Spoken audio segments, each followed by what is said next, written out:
All right. Well, good morning, good afternoon, good evening, wherever you're at. Welcome you to another Altera webinar today.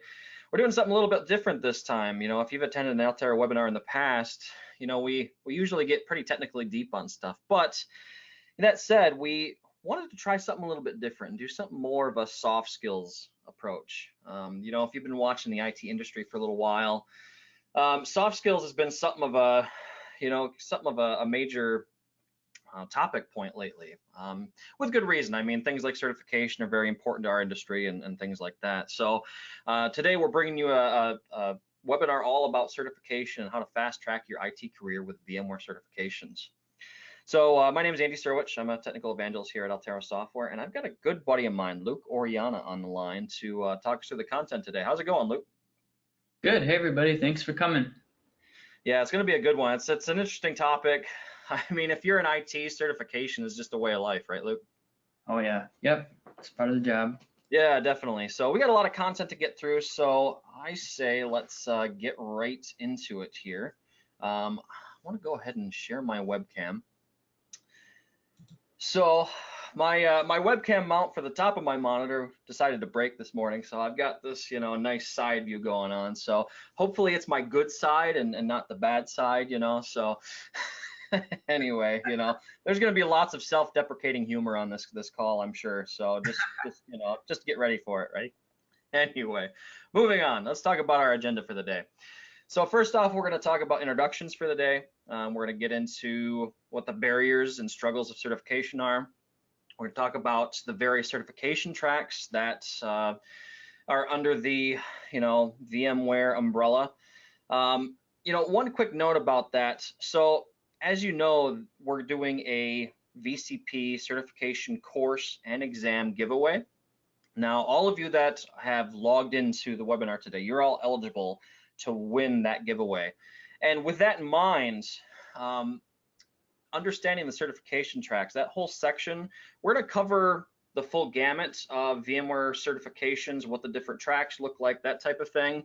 But for the remainder of the webinar today, we're going to primarily focus on the VCP itself, just because that's kind of the, I don't want to say entry-level VMware certification, but probably the one that most people are interested in. So I'll get into that a little bit more later, but wanted to mention that here up front. And then what we'll do from there is we're going to get into some training and exam costs, because obviously there's a monetary component to certification, right? And then we're going to get into learning materials and resources, strategies for lab setup so you can actually train and practice for your exam. And then we'll get into our wrap up and Q&A. And in that section, we'll have more information on the giveaway as well. Again, like I said, just by being here, you're all eligible for that. And we'll be doing the drawing tomorrow sometime to decide, who the winner is. So from there, let's get into some introductions. Again, my name is Andy Serwich. I'm a technical evangelist here at Altera Software. I'm also a Microsoft MVP and a VMware vExpert. And I've been in the industry for, it's hard to believe, 17, 18 years now. Historically, I've always been focused on the Windows Server Stack and VMware with an emphasis on Hyper-V and vSphere technologies. So virtualization and infrastructure guy, basically. So with that, I've also been working on cloud and containerization technologies, because that's kind of, the way of the future, right? And we're all kind of making that transition as well. If you have any questions after the webinar, if you just want to reach out and say, hey, then go ahead and reach out to me on Twitter at @aserwich. And I'm also quite active on all of the Altera blogs, altera.com/hyper-v/VMware and /MSP-dojo. And Luke, I'll hand it over to you so you can introduce yourself. Hey, everyone. My name's Luke Oriana. I'm a VMware vExpert. Technologies that I work with, mainly the Windows stack on VMware. Lately, for 2019, I've been doing a lot of infrastructure as code work with Terraform and Packer on both on-prem VMware and Azure. Certifications I've done in the past is I've got my VCP 5, my VCP 6. The last 6 months, I've gotten my Azure Administrator, and then I went and got my Azure DevOps Expert. Since I've been doing so much infrastructure as code work, figured I'd pick those ones up as well. So if you're interested in anything infrastructure as code for VMware, be sure to check out my blogs. There's my Twitter handle as well too. So. Yeah, those are some pretty good blog posts. Those are out on the VMware blog, if I remember correctly. So definitely worth checking those out. And Luke, I got to say, you're making me look bad with all these certifications you've gotten here recently. I mean, what the heck, man? Yeah, I'm kind of obsessed. No, no. Well, that's great. Certifications are like we've mentioned so far, a great thing to have. So. Real quick word about the sponsor of today's webinar. Again, Altera Software, the company I work for. We're a fast-growing developer of some pretty fantastic, super easy to use backup software that's designed for MSPs, IT resellers, and IT departments. Virtual backup solution is trusted by 50,000 plus customers, 10,000 plus partners, and 2,000 plus MSPs worldwide. And that product stack is Altera VM Backup and Altera Office 365 Backup. If you're interested in any of those products or the MSP program specifically, all of the relevant links are right there for you. And let's move on to barriers and struggles of certification. That title makes it sound quite epic now that I'm reading through it, right? But realistically, there are barriers and struggles to certification. And to kind of kick things off, I wanted to start with a poll. So what are your main barriers to certification? So go ahead and distribute that poll to folks. Go ahead and fill it out. Let us know what your barriers to certification are. And while that poll's going on, Luke and I can talk a little bit about our own barriers to certification. And Luke, I guess we'll go ahead and start with you. Historically, what's been some of the barriers to achieving certification that you've run into in your career? Big thing for me is I think I'm not ready enough to take the exam, and so I just push it off. And then eventually a year goes by and I haven't taken the exam yet. So what I try to do there is schedule the exam, set a date, and then I'm forced to study for it and I'm forced to take it. So that's my biggest barrier. The other is time. If I get distracted doing other things, life gets in the way, then that stuff kind of gets pushed aside. So yeah, those two for me.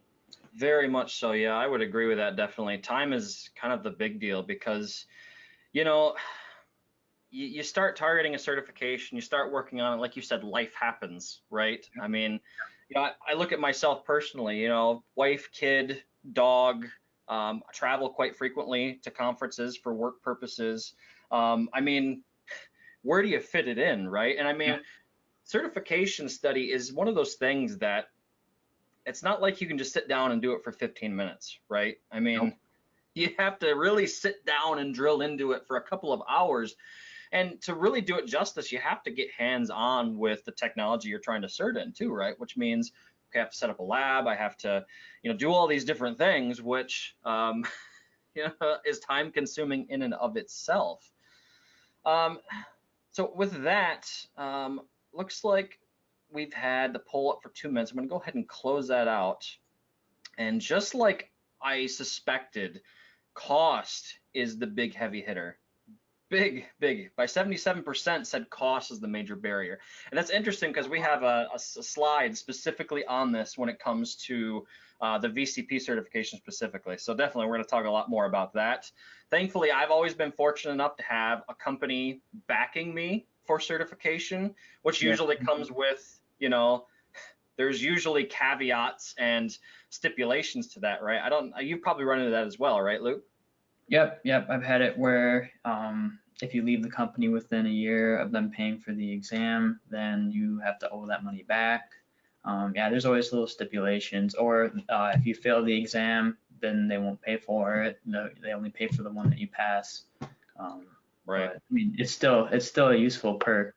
So that's how I've had most of my certifications paid for, is by companies that I've worked for. Right. Yeah, that makes sense.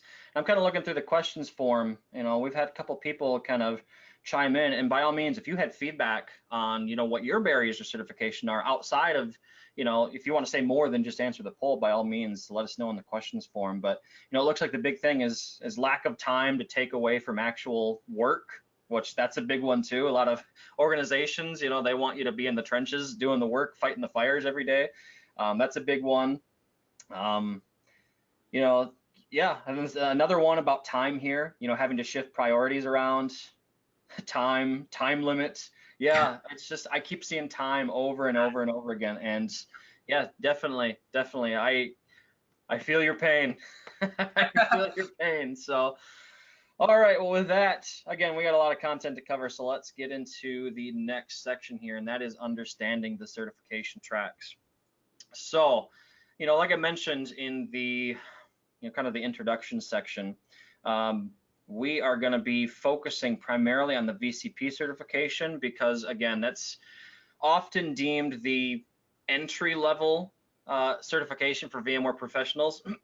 And I put entry level in quotation marks because from a technical perspective, if you're looking to start down the VMware certification track, I say it's the first certification that you have to achieve. And like I said, I put it in quotations because even though it's like the first technical certification to go through, it by no means feels like an entry level certification. I don't know what your thoughts are on that, Luke, but I found it to be one of the more difficult certifications to achieve over the years. Yeah, it is pretty in depth. I mean, there's two exams you have to take. The first one is pretty easy. The second is where all the meat and potatoes are for the studying. I mean, you have to go through a lot of different components of vSphere. So yeah, that's definitely the hardest one for Yeah, sure. so I mean that's why I put it in entry level in quotations, because while it isn't from a difficulty perspective, right? Yep. And we'll get into that a little bit more in the next slide here when I start looking at the certification tracks. And really what this is designed to do, the VCP is designed to create a baseline level of knowledge prior to hitting the different branches, the specializations that are in VMware certification tree. Now there is what's called the VCA certification, VMware Certified Associate, that sits underneath, but there's no requirement to have it to work on the VCP. And it's a different audience that I'll talk about here in a second. And then, this is considered to be one of the most sought after virtualization certifications in the market today. It has been for a while. I mean, I even remember when I first started working on the VCP, I think I worked on it back in version 3.5 and version 4. So, I'm something of a gray beard, I guess I would say, when it comes to VCP certification. But I mean, even back then, the process, actually getting the sitting for the exam and passing it, it was quite the endeavor even back then, like it is today. So, well, let's actually look at the certification tree. Now, I do have magnifier standing by. There's a lot going on this slide. Luke, how is that for readability on your end? It's a lot of information. A lot of information, yeah. So let me do this. Previous. Let's do this. So we actually get magnifier out here, and that doesn't seem to be working very well, but we'll use it as needed. So starting on the left-hand side, you'll see that we've got several different certification tracks. Starting at the top, we've got data center virtualization. We've got network virtualization underneath that. We've got cloud management and automation, desktop mobility, and digital workspace. So we've got 5 different tracks. And starting from left to right, VCA is on the left, all the way down to the architect level certification, VCDX, on the right-hand side. Now, most folks that are very on-premises and very data center oriented are probably going to be interested in the DCV track, the data center virtualization, the green one at the very top. But there are some different designations here, and we'll talk about the specializations here in the next slide. But as you go through from left to right, everything from over. Let me get rid of magnifier here for a second. Everything from over here on the left, certification tracks, to this gray gain experience column here in the middle. That is all basically VCA, the VMware Certified Associate. Where VCP starts is this gain experience column all the way to the right to the next gray column. So you see the 2 gray columns in the middle. Everything in between is the VCP. So in order to get the VCP, you have to, take a course, VMware, vSphere, install, manage, configure, install, config, manage, ICM for short. But basically, it's a course that is actually required. And we're going to talk about that requirement a little bit more in a second. And then after you take that course, like Luke mentioned earlier, you have 2 exams that you have to sit and pass for. First is the foundations exam. The foundations exam is very much what it sounds like. Covers, the base level knowledge that all VMware certified professionals should have. Once you pass that exam, you choose, kind of an elective specialization. Like I mentioned, most people are going to go the green option at the very top, the DCV track, data center virtualization, and from there you have, a different elective exam that you have to take. And once you pass that specialization exam, then you are awarded with your VMware Certified Professional certification in whatever specialization that you chose. The only certification track that's a little bit different is the digital workspace track, which centers around VMware. They acquired a company called Workspace ONE 2-3 years ago, I think, and that Workspace ONE basically centers around provisioning and deploying applications to endpoints. And that's primarily what that certification track is all about and why it's a little different than the rest. And then once you get past VCP, you've got 2 what I would call more premier level certifications. On the right hand side, you've got VCAP, which is VMware Certified Advanced Professional. And there's different branches, different sub branches even, I guess I would say, based on which specialization you choose. And then at the very right hand side, you've got your VCDX, which is like your architects, your VMware Certified Design Expert. And for that, you have to actually submit and successfully defend a original design. You have to actually present it to other VCDXs. So that can certainly be an arduous and stressful process, having to actually create something and defend your choices, right? So that's the full certification track. Again, we're focusing on what's directly in the middle in between the 2 gray columns for the VCP certification. Anything you want to add there, Luke? No, that VCDX sounds kind of like the Microsoft Master to me. Remember that cert back in? Oh yeah, that takes me back. Microsoft Certified Master. That's been a while. Yep. Well, I don't think that's a thing anymore, unfortunately. No, they discontinued it. Yeah, definitely. All right, we've got a couple of questions going on here. Which track is the best and most sought after? I don't have any industry data to support that question, but what I would say is, choose the one that's best for you and your organization. Maybe your organization will help you make that determination. Maybe they need somebody that knows the vRealize suite. And with that in mind, then you'll probably want to specialize in the cloud management and automation track.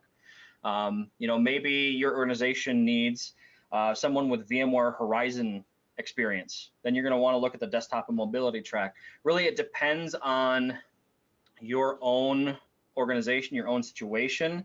If I had to give a blanket answer, I would say probably DCV, the data center virtualization, is probably going to serve you the best from a generalistic point of view to make you really well-rounded. I don't know if you have any thoughts on that, Luke? Yeah, I would say that the DCV, that's going to be the most common. I mean, NSX has a price tag to it, so not every company is going to have licensing for NSX. VDI, that also has a price tag. Usually the bread and butter is the DCV. I mean, you can stand up free ESX and host that in your company, so that's going to be the biggest bang for your buck, in my opinion. Yep, definitely. All right, well, time frame for studies to complete full track. Jonathan just asked that question. What's the time frame to study and complete the full track?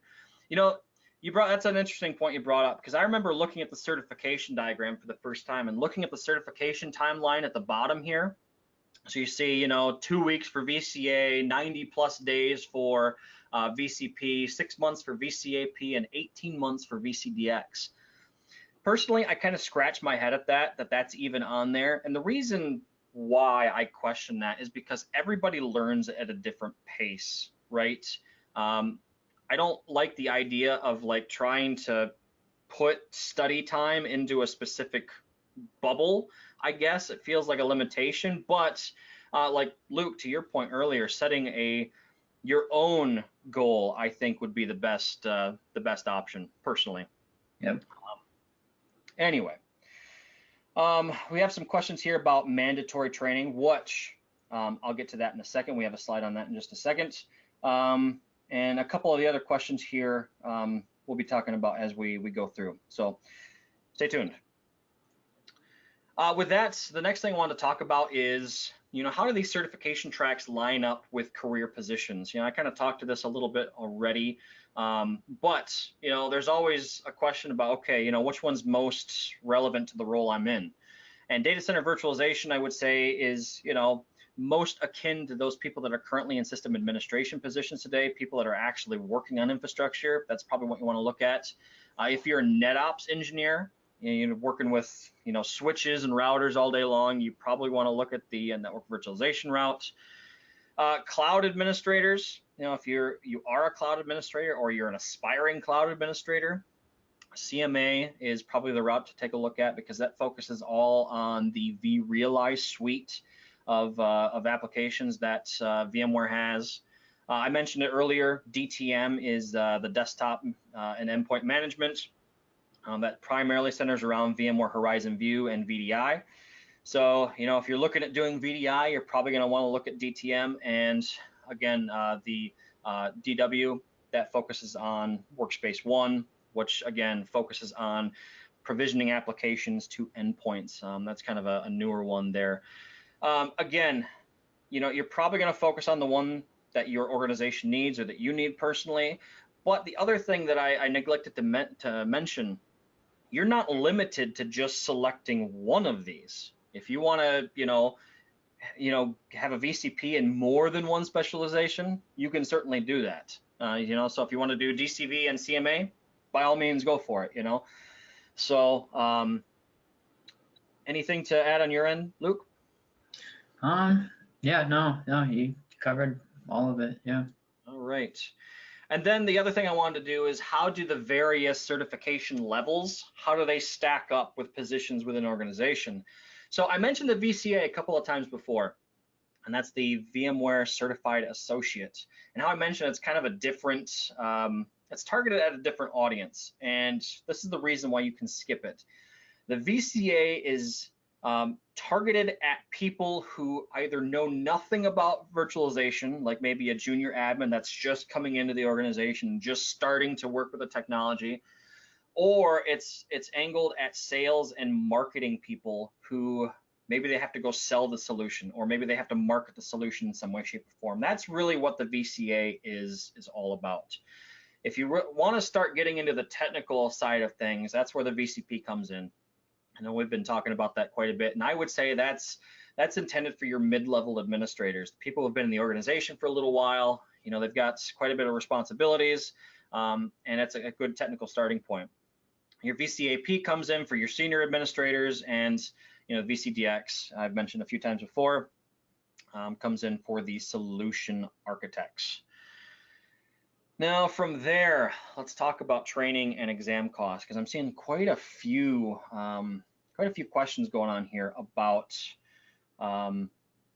training and exam costs. And as people mentioned in the poll, the cost is probably the number one most common issue that people run into when they're trying to achieve a certification. So again, we're focusing on the VMware VCP certification here. What are its specific requirements? And that's what this slide is all about. It's more than just an exam. If you're a first-time VCP, if you've never held the certification before, you must. There's no way out of it. You have to attend a certified training course. And like I said earlier, that comes down to the VMware ICM course, the Install Config Manage, and it is not cheap by any sense of the imagination. $4,250. It's expensive, very expensive. So you do have to sit and go through this course. There's no way around it, unfortunately. I mean, you can even go sit for the exam and take it and pass it, and you still have to sit for this exam before you've what's the wording that they use, before you've fulfilled the certification requirements. This is a big rub in the VMware community. You know, if you do a couple of Google searches, it doesn't take a lot of time to find people complaining about this requirement. So definitely that's a big barrier for this certification. Now that said, the course is helpful. It's got a lot of useful information in it, but there's no official thing that says this, but from what I've heard from people who have sat through the course and have taken the certification, and maybe Luke, you have some thoughts on this as well. I've heard that the course really only covers about 60 to 70% of the material that is actually in the exam. Is that kind of what you run into as well, Luke? Yep, that's exactly correct. And they actually, at least in my class, the instructor told us that that was the case, that he was only going to cover 60 to 70%. So, yeah, that's true. Yeah, so I mean, that's kind of a rub with people too. I mean, you look at that price tag and you kind of, you know, they should be covering everything that's in the exam, right? So, but that's where some of your own self-study and you know, that type of stuff comes into play. And we'll talk about that a little bit more in the next section.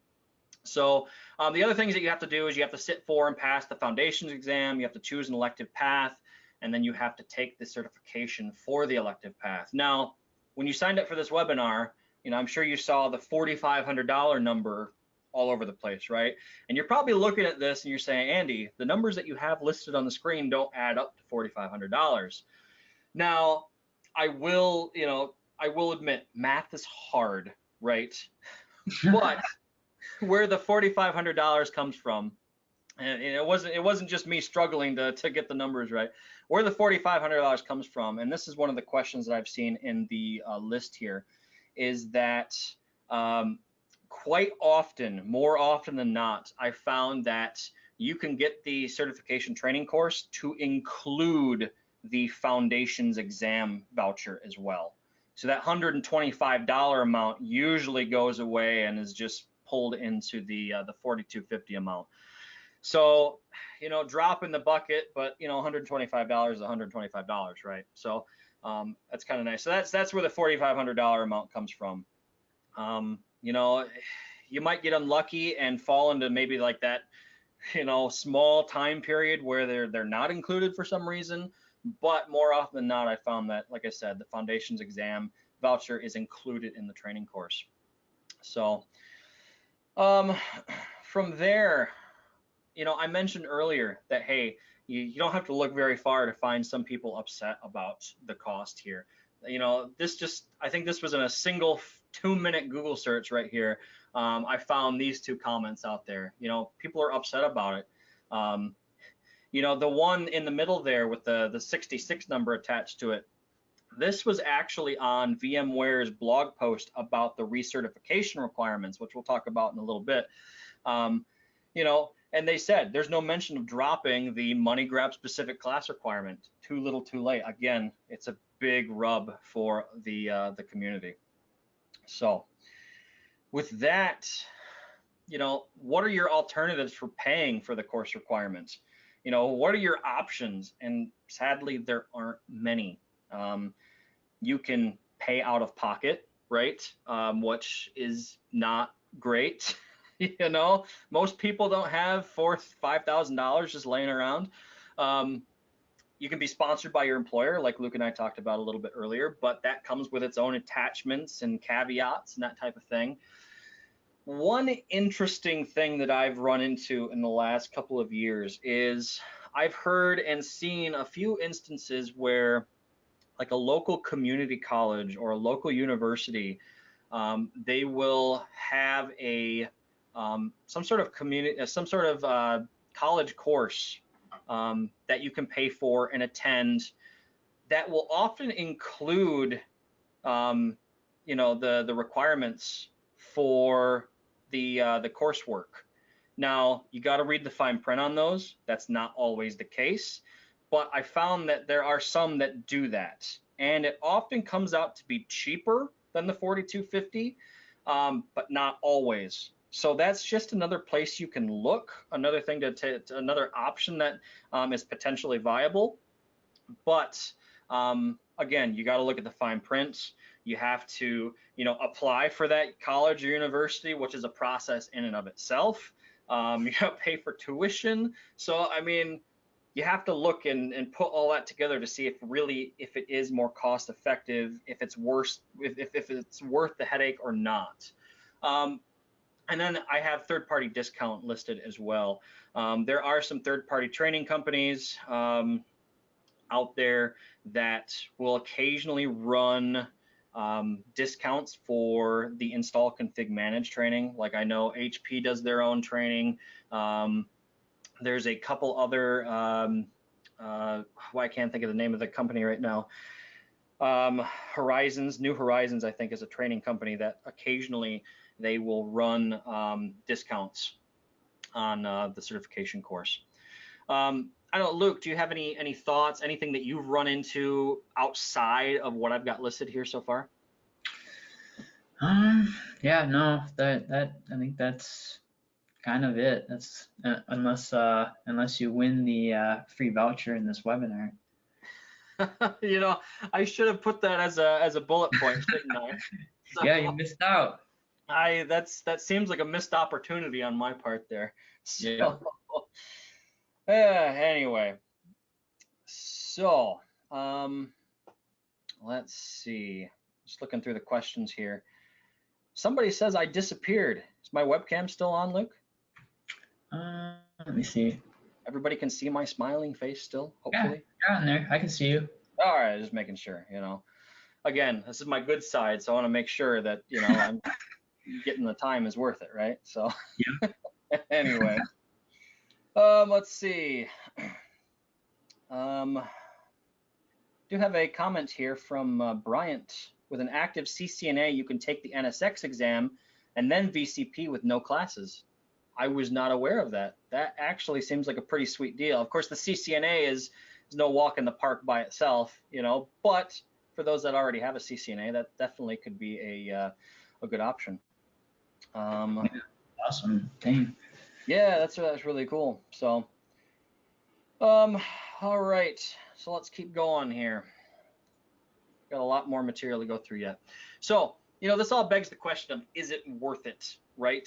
Is the certification worth it? And the short answer is yes. If you want a really detailed breakdown, I actually put a blog post together on this specific question. Is the VCP certification worth the $4,500? The URL to that is right there. Again, for those asking if you'll get a copy of the slide deck, you will. So, don't feel like you have to quick jot down the URL. But if you want to go look at it, the URL is right there. Otherwise, you can just click on it when you get the slide deck, right? So, to answer the question of is it worth it, the VCP will get you increased job prospects and get you increased pay, gives you the knowledge to reach bigger and better things, higher level titles, more responsibilities. And the other important bit that I wanted to mention on the last slide but forgot is once you have it, you're in the club, right? And what I mean by that is once you've achieved VCP certification once, you don't have to do that course requirement ever again. Now, maybe I shouldn't say ever because maybe they'll change that requirement at some point. But as it stands today, you only have to do that course requirement one time. So I guess that's the silver lining, right? And then the certification requirements have, I say recently, been relaxed. This was back in February, March timeframe of 2019. So the research costs really are negligible. So there used to be a requirement, Luke, you might be able to refresh me on this. I seem to remember the requirement being every 2 years required a research, correct? Yep. Yeah, it was every 2 years. Yeah, so that requirement has gone away now. And there's no research requirement, but there is the caveat that, hey, if I'm certified in VMware, vSphere version 5, if I'm trying to apply for a job where they're running vSphere 6, which most places probably are, my knowledge is probably dated, at least on paper, right? My knowledge is dated. So, your certification will kind of fall behind as new versions of vSphere come out. So you're going to want to recert just to stay up on what's new, right? So there's kind of, I guess I would say there's a passive recertification requirement there, right? So, Yeah. and just some supporting information here.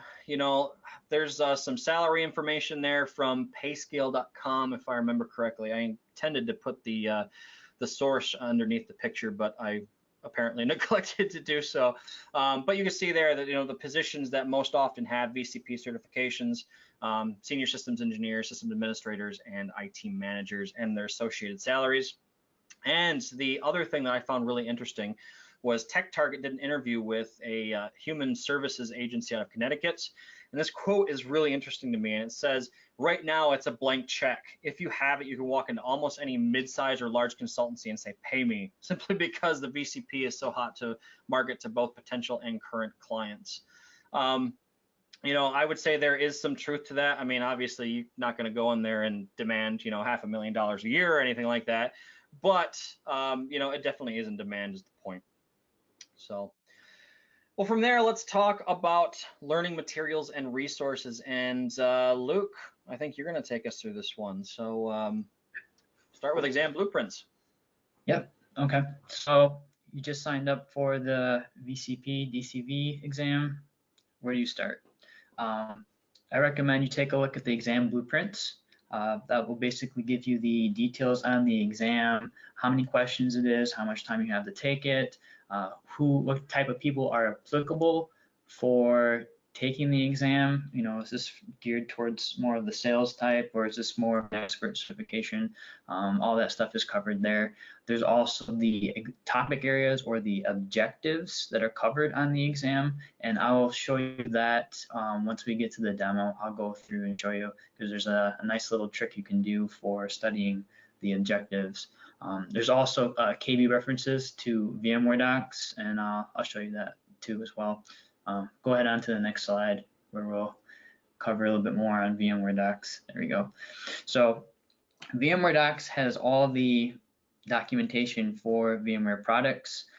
It is a wealth of knowledge. I have this bookmarked, and I use it quite a bit when I'm trying to look up, some component of vSphere or vCenter that I'm trying to automate. I want to know how it works and what kind of caveats I can run into.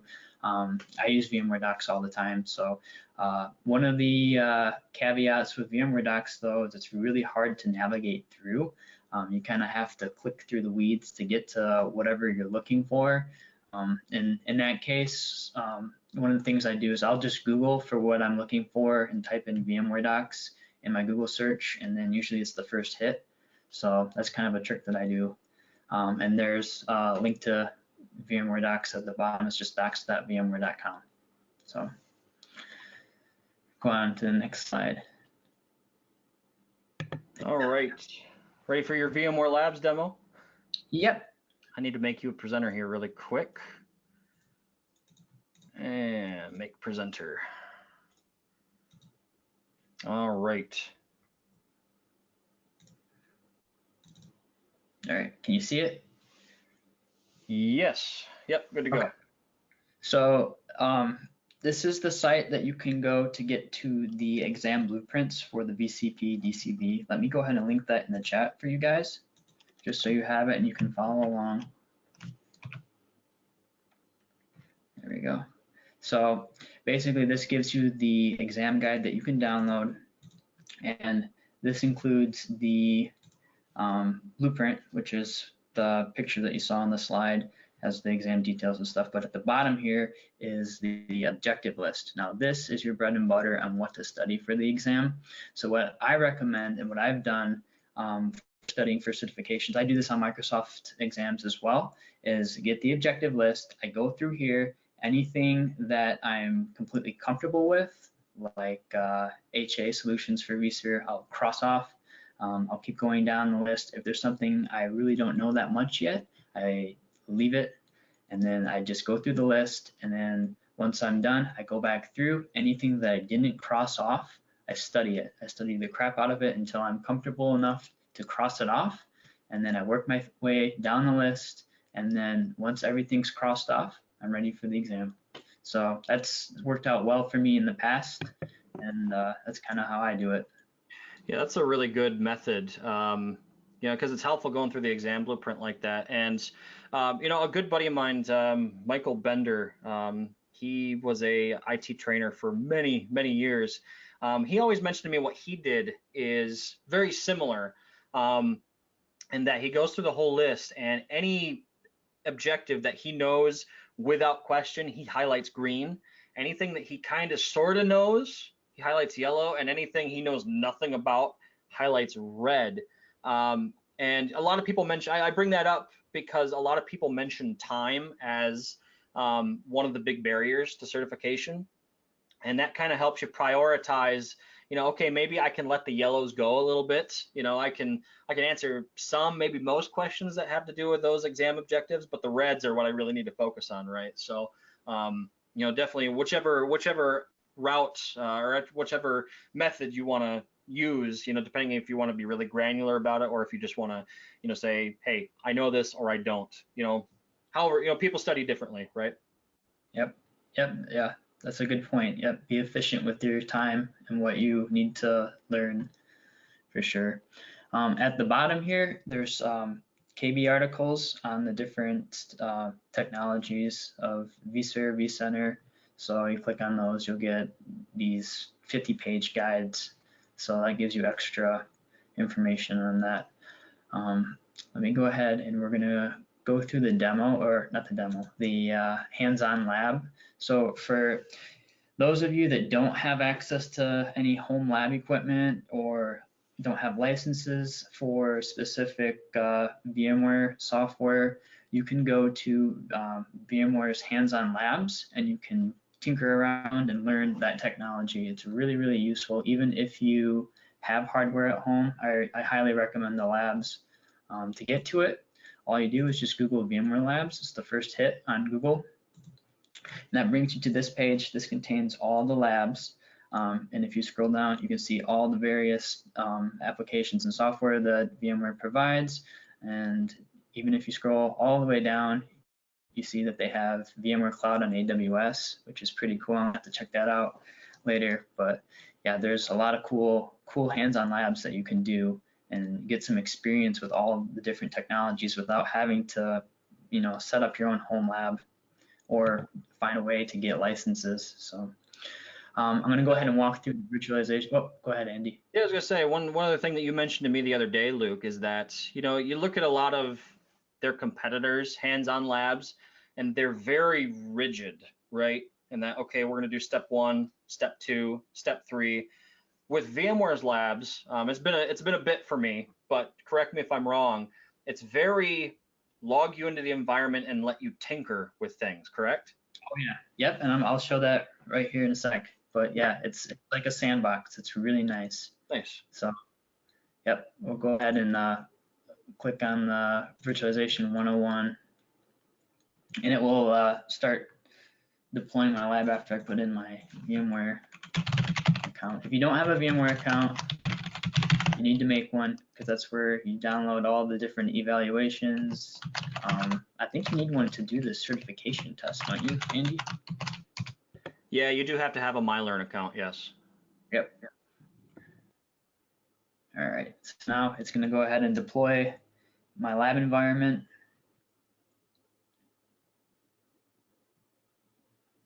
And then on the right here is like a lab manual.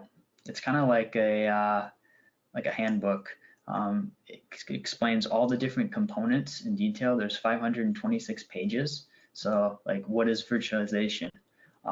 You can read through this whole thing. And then if you go back to the first page, the lab guidance gives you the hands-on lab portions. And for this particular lab, it's broken down into 3 modules. They're 60-minute modules. But I'm going to go ahead and show you the simulation for ESX installation. This is really slick.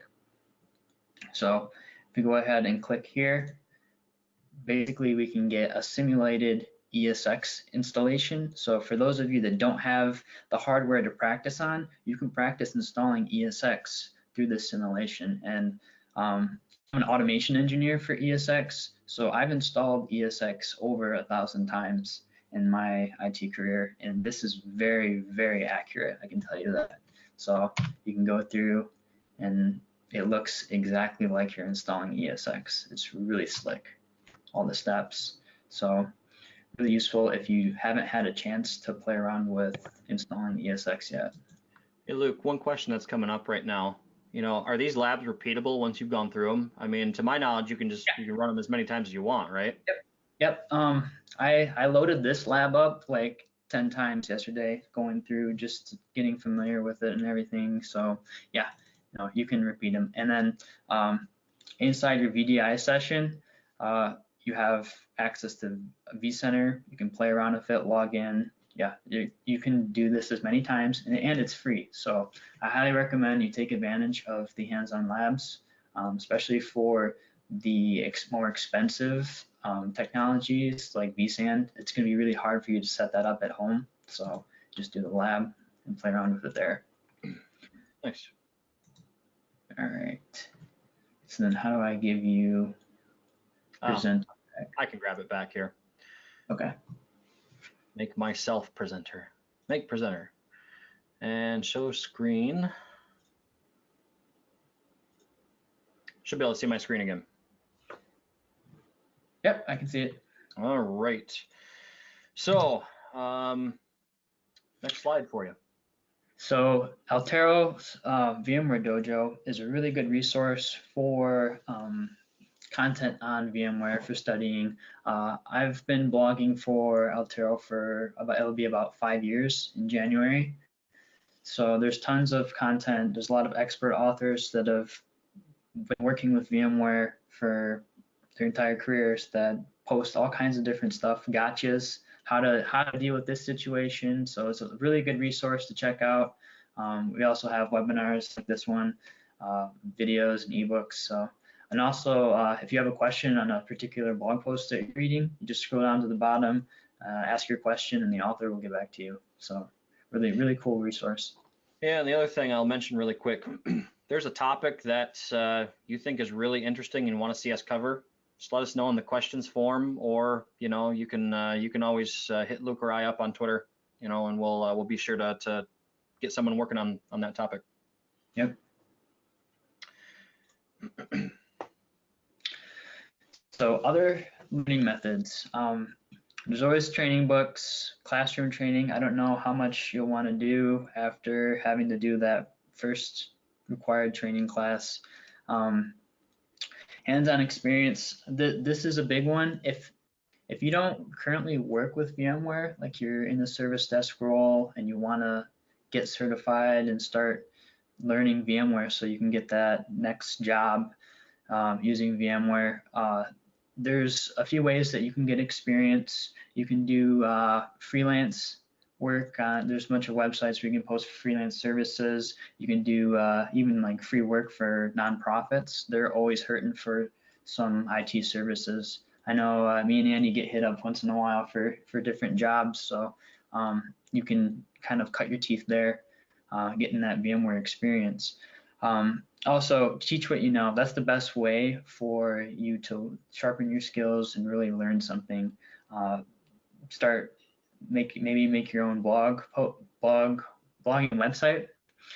Start making your own blog post on things you've learned. I mean, you don't have to be an expert to make blog posts. Share it with the community. There's always somebody that's at the same level as you or just starting out that will get benefit from the way that you've experienced something. So blog posts are awesome. Also, GitHub. So you might think, oh, I'm not a developer, I'm an infrastructure guy. Why would I make a project on GitHub? Well, GitHub is not just for developers anymore. Actually, Microsoft's documentation is all on GitHub. So what I recommend, start a GitHub project, put some documentation on, if you figured out how to set something up a certain way, make a markdown file, document it on there. If you have some cool Power CLI scripts that you've been writing, put those on there. Any sort of like Terraform infrastructure templates that you've created, share them with the community. Having blog posts in a GitHub project is far more powerful in a resume than having like a college degree, in my opinion. So I've interviewed my fair share of people for positions, and I've never seen anybody walk up with, you know, a GitHub profile, blog post. That would blow me away if somebody did that. Let me see. VMware Learning Zone. Andy, do you want to speak to that one a little bit more? I can, yeah, I can speak to the VMworld one as well. So, I mean, these are two other options that came up. They're both paid. VMware Learning Zone is like $1,000. It's not cheap, but the big thing there is they actually provide a bunch of what I want to say, not test exams, but like practice exams. That's the word I'm looking for. So, you know, some people learn best by actually running through practice exams. That's tough to say. So, and then additionally, VMworld, you know, if you can make it to the VMworld conference, there's a lot of great content there, you know, not only on what's new, but, you know, on how to use best practices, and all that knowledge is going to be applicable to the VCP certification. So one more I want to add, another awesome learning resource is Twitter. I know for years Andy was telling me, oh, you gotta get on Twitter, you gotta get on Twitter, and I'm against all social media. I don't use Facebook or anything, and I was like, no, it's social media. It's not. It's an awesome learning tool. I follow all kinds of people on Twitter, and then you can follow VMware. They post all the recent news. I go to work and I find that I know stuff before everybody else just because I see it on Twitter.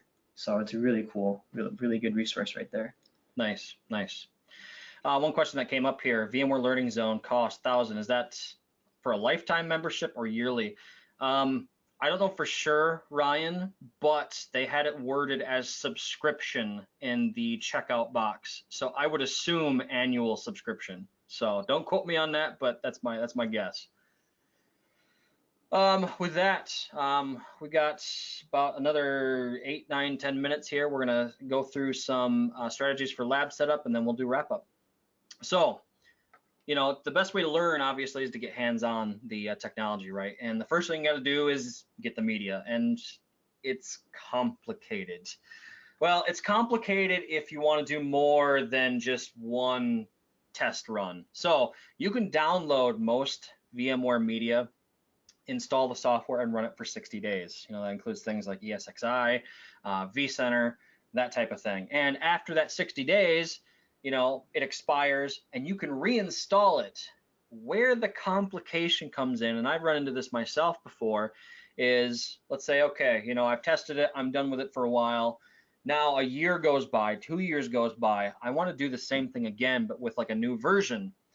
Being my VMware account has already been associated with an evaluation, it becomes really difficult to grab that media again. So, I mean, yeah, you can just set up another account and do all that stuff, but it's kind of a pain in the rear end. So that's where some of the complication comes from.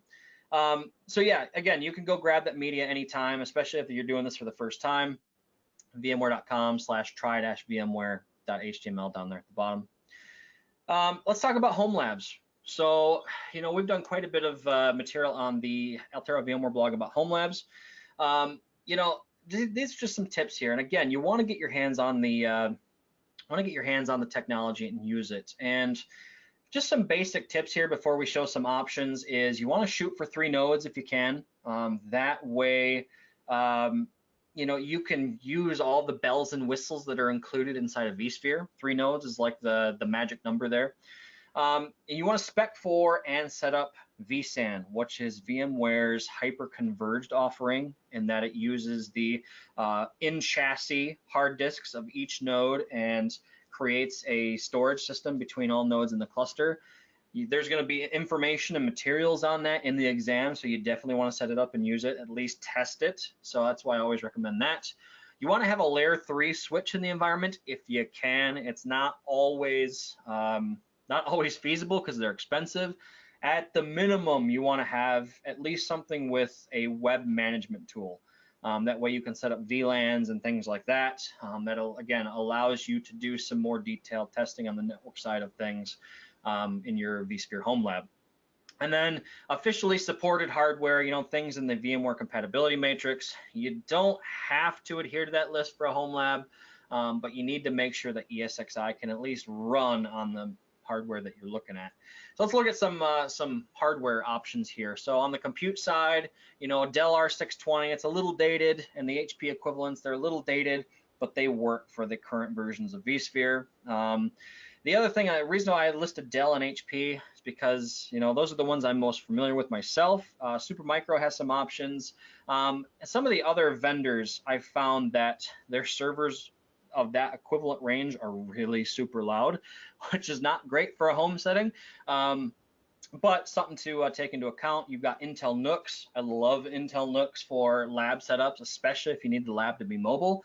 So definitely take a look at Intel NUCs, or you can do a nested configuration, being nested vSphere running on vSphere or a different platform, and I'll get to that in the next slide. Basically, you're virtualizing vSphere, you're virtualizing ESXi on top of ESXi. So that could be nice in training scenarios when you have one physical host with a lot of resources, right? For storage, we've got things like you could do a Supermicro box filled with disks and run something like FreeNAS on it.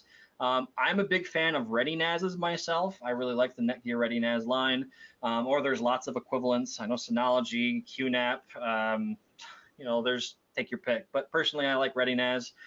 vSAN I mentioned, so you could spec out all of your compute hosts with lots of disks in them and use vSAN across the cluster. Networking, we got simple flat network, using what you already have at home. Or I would recommend picking up a TP-Link or a Netgear ProSafe, something like I said with at least layer 2 basic web management. Or there are nested options in GNS3. Go and take a look at GNS3 if you're interested in kind of creating your own virtual switch. It's kind of, just do a Google search for GNS3, you'll find it. It's free to download and use, and you can kind of create like a network switch virtual machine on top of vSphere. It's really cool. If you're interested in more details on any of these categories, we have a blog post on each of them at the bottom of each column there. From there, I wanted to kind of finish up with some nested options here. Again, nesting, creating an ESXi virtual machine on top of something. You can do that with VMware Player or VMware Workstation. I was actually going to demo that today, but I ran into some issues actually running VMware Workstation and VMware Player on my machine. If you're running Windows 10 and you have Windows Device Guard or Credential Guard enabled, it is not compatible until you disable those features. And in order to disable those features, they're UEFI integrated. And if you have BitLocker enabled, if you make even the slightest mistake in disabling those or deleting the applicable register keys, you can make your machine go into BitLocker recovery mode, which I didn't want to mess around with that the day or two before a webinar. So I didn't go forward with that. But those are options. VMware Player is free for non-commercial use. VMware Workstation is like the pro version of VMware Player that you can install on your workstation. Last I knew it was $250 for that. Or you can nest ESXi on top of ESXi. So if you have a piece of hardware, a server or something that you can install ESXi on, you could install multiple virtual instances of ESXi on top of it. Or there is the ability to run ESXi version 6.0 on top of Hyper-V, which comes with Windows 10. But there's some issues with the newer versions of ESXi in doing that. And I don't know if that's going to be something that's possible moving forward, but I at least wanted to mention it as something you could look out for. From there, we're running low on time here, so I just wanted to mention two other things. Some tips for exam day. From my perspective, I always get lots of sleep before exam day. I always eat a good solid breakfast. I always tend to have the same thing. I always have oatmeal with granola and bananas and peanut butter in it on exam day for some reason. I make a routine out of it, right, is my point. Try to do the same thing every day before the exam. Make sure you're comfortable with it. Go sit. Don't rush. Get there with plenty of time. Luke, I don't know if you have any tips on your side. I would pick a time frame, whatever works best for you. If you're a morning person like me, schedule your exam in the morning. If you work better in the afternoon, schedule it in the afternoon. Also, what I like to do, I like to get up in the morning and do kind of like a review of everything, a quick once over, and then I go and take the exam. So that's kind of how I do it. Sounds good. And then the other thing I wanted to do before we sign off with our content, we've got some wrap up stuff to do after this, but just want to mention, be a lifelong learner. I mean, IT is an industry that is constantly changing. You got to embrace that change. And I have to quote one of my industry, heroes, is Jeffrey Snover, the creator of PowerShell and one of the chief architects of Windows Server.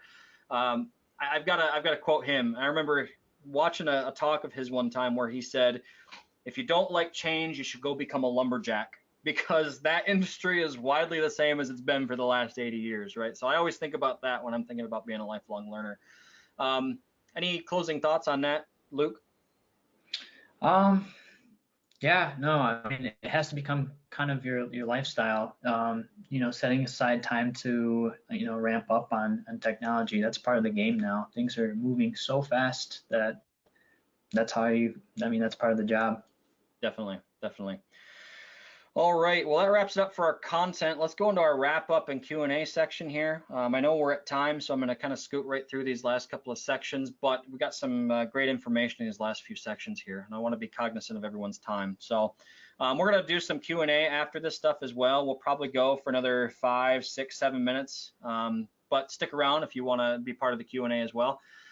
So one thing I want to mention is we do have our latest VMware ebook is specifically on Power CLI, the Aspiring Automators Guide. So basically how to get started, scripting logic, script building HTML reports, lots of different things that you can do with Power CLI. If you're interested in that ebook, you can go download it at the URL right there at the top of the screen. And I wanted to mention the VCP certification course, the exam giveaway, the $4,500 giveaway that we're doing as part of this webinar. So again, we are going to be announcing that on our website, and you'll be notified by email as well. And we're going to be doing that drawing tomorrow, November 21st, and we're going to make it very transparent. So, basically I'm going to put everyone who attended in an Excel document, and each row is a number, right? And then I'm just going to use the good old get random command in PowerShell, and we're going to let the PowerShell gods pick the winner. And I'll record that process, graying out everyone's names and everything. We won't give out any personal identifying information, but we just want to be as transparent as process. That way everybody knows how the winner was selected. So be on the lookout for that tomorrow. Quick word about Altero VM Backup. Again, we're a backup company, and I'll talk about this really quick while Luke has a second to look through the remaining questions and address any of those here shortly if he wants to. So again, we're a backup company. We focus on providing efficient backup, full control of your backups, and we pair that with praise-winning 24/7 lightning fast support. Some of our latest developments for our Altero VM backup product, we've got continuous data protection with 5-minute RTOs, WAN optimized replication and DR, and support for Amazon S3 and Wasabi cloud storage. If you're interested in more information about that product, you can go to altero.com/vm-backup for more information. We also have a Office 365 backup product now as well. So that Office 365 backup product can be managed from a single web UI, just like our other backup products. And it allows you to protect your Office 365 data from accidental deletion, malicious users, basically the full gamut of threats out there to data, right? And kind of the same thing, we can do simple with this product, we can do simple annual billing. And we also provide the storage for you to use for the solution as well. It's Azure-based storage. We manage it. We take care of it. That way you don't have to worry about spinning up storage for your backups. If you're interested in a little bit more information on that, go to altero.com/office-365-backup for more information. And if you're an MSP, we do have a MSP program for both of these products. Basically, you get the full feature set, all the bells and whistles of both products. You can manage and monitor the backups for all your customers from a single pane of glass. You got a pay-per-month model with no contracts, and again, access to that 24/7 lightning fast support. For more information on that, go to altero.com/MSP for more information. For the sake of time, I'm going to skip over the demo for now because we're over time, but I want to run one last poll here. And what certification tracks are you most interested in? I'm pretty sure I know how this is going to turn out. I'm guessing It's going to be DCV. What are your predictions, Luke? Yeah, I think DCV that resonates with the most people. Yep, definitely. Sure. Yep. I Yeah, could it's see. just a, oh, go ahead. I was gonna say I could see some people picking cloud just because of the popularity of cloud, you know. Yep. But yeah, definitely DCV. And I'm looking at the Yeah. responses come in, and you know, without a doubt, DCV is the most popular. So we've got about just under half of the webinar has voted in the poll, and we're at 77, 75% DCV. So definitely there's a lot of interest there. But we've got 12, 13% interested in network virtualization and CMA. So very interesting, very cool. We'll leave that a couple more seconds here, and then we'll do some questions, and we'll sign off for the day. So I'm going to close that poll, and I can share the responses really quick. So again, 70% DCV, 13% NV, 13% CMA, 4% on the VDI side, so and 1% digital workspace. Wow. Okay. All right. Well, appreciate you all sharing that with us. And with that, let's move on to our Q&A. So again, if you have any follow-up questions here, be sure to use that questions form. For the sake of time, I don't know if we're going to be able to get through all the questions that have been asked. So we'll be sure to do some sort of follow-up blog post and send out an email when that's done. So that way, if you did ask a question and you didn't get an answer, we'll be sure to get an answer to that way if need be. So I don't know, Luke, is there any question that really stood out to you that you want to address? Yeah, I saw one. Does Virtualization 101 lab cover every aspect of VCP? I would say no. The labs are their own entity, and they're not designed for, covering one specific exam. What I would suggest is you use the objectives for the VCP exam, and just use the labs to study those different objectives. So. Yep, good deal, good deal. I have a question here. Can we have a Altera webinar on NSX? I think that's a great idea. I mean, I don't know NSX really well myself, but we could definitely find somebody who does. I know a guy actually, so that's great feedback there. Let's see. We have a number of different ones here about how much does it cost to get another VCP certification after the first? It's going to depend on whatever. However expensive the exams are at that time. There is an exam requirement, but the good news, like I mentioned earlier, the silver lining is after you've taken that $4,250 course for the first time and you've passed your VCP, you don't have to take that course again afterwards. So it becomes significantly cheaper to certify in a new version of vSphere than it does for your first time. Let's see what else we've got here. If there are any questions that you see that you want to address on top of that, Luke, just let me know. I'm looking through the list for my next one. I did have one here about the VTSP, which is VMware Technical Sales Professional. That's more of a sales-oriented certification. The ones that we've been talking about today fall more into the IT professional space. Another question I saw centered around if I want to learn about VMware hyperconverged technologies, what certification would I focus on? And I would say that is the DCV track. Basically, that's everything to do with vSAN, which is included in DCV. What exactly does the training voucher do for the giveaway? So the training voucher will get you access to that $4,250 install config manage course, and will also cover the exam costs as well. So all you have to do is, if you win, all you have to do is go sit for the course, take the exams as well, pass them, and you are VCP certified. Let's see, a lot of good questions, folks. Keep them coming. Like I said, if we don't get to all these, we will make sure to do a follow-up blog post to make sure we get these covered. Someone's asking how many vouchers are we giving away? We're just giving away the one. Just one. You could be the one lucky winner. One lucky winner. Can you send the link for the CCNA version of getting the VCP? I don't have that handy, but I will do some digging and find it and include it in that follow-up blog post.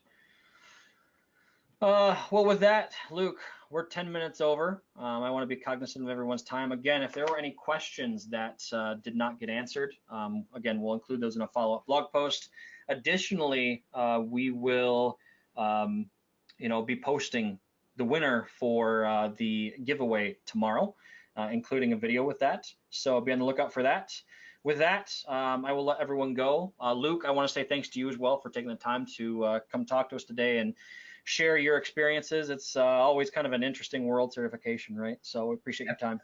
Yeah, thank you. So, and with that, I'll leave you with just a couple of closing resources here on the screen. Thank you for attending, and we hope to see you again for another Altera webinar sometime in the future. Have a good one.